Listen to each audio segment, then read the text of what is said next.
nobody teaches company class in China. It's a closed institution.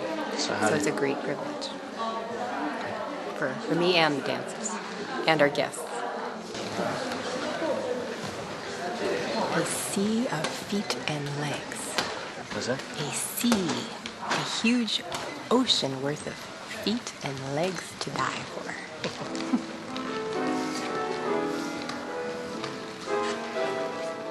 Outside arm.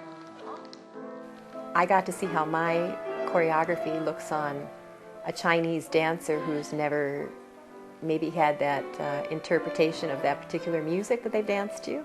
And besides that, we were traveling with our own musical director, Karen Carreno. So they were hearing music that they were very unaccustomed to.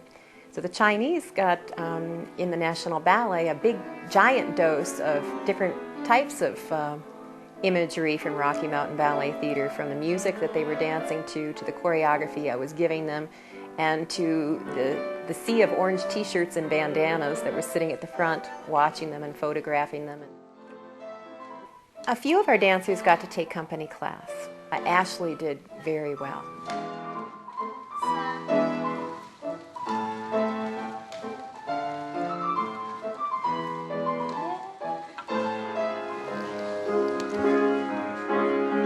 I don't need to second guess the impression we made on the Chinese, individually or as a company, because in one afternoon, the director's been invited back to choreograph and teach, and two of my dancers have been invited to participate in a competition that really, more than the majority of our competition returning to China, are only government-subsidized dancers.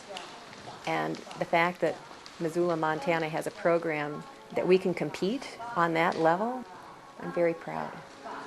Oh, they did very well, the kids in this class. I mean, because it was very fast. You know, it was really, really going, because they only a 1 hour class, and they had to get everything in. So, it was So this was definitely a good experience for the kids.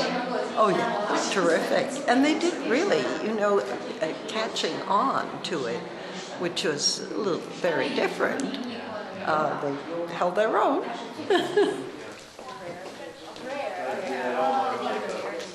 It was a company class, so it was pretty much for them to warm up, Yeah. necessarily for the technique, but they still knew exactly what she was talking about. She Yeah. had to say 10 words maybe. Yeah.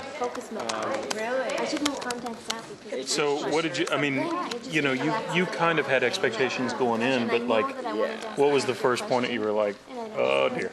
As soon as we started stretching.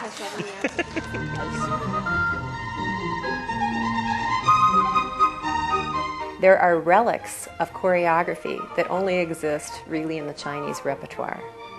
We wanted to learn some of these and show them that not only did we learn them, but we studied them and hopefully performed them, at a level that they would appreciate. So there we are, trying to run a rehearsal on stage at the National Ballet of China.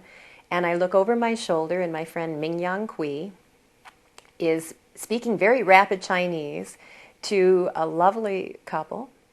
And they are clearly, very clearly, conveying to her some things that must be told to my dancers immediately before we perform tonight.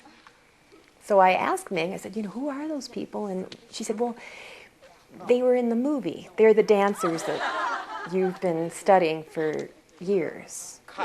And I said, bring them up on stage now. And so that was one of the most moving moments for me, of not the China experience, of my whole life, to see this being passed down firsthand from the stars of these ballets, not just to their Chinese dancers, and not just to American dancers, to young dancers from Montana.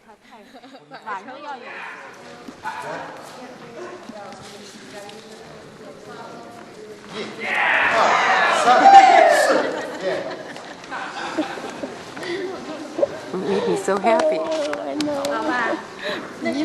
I'm happy too.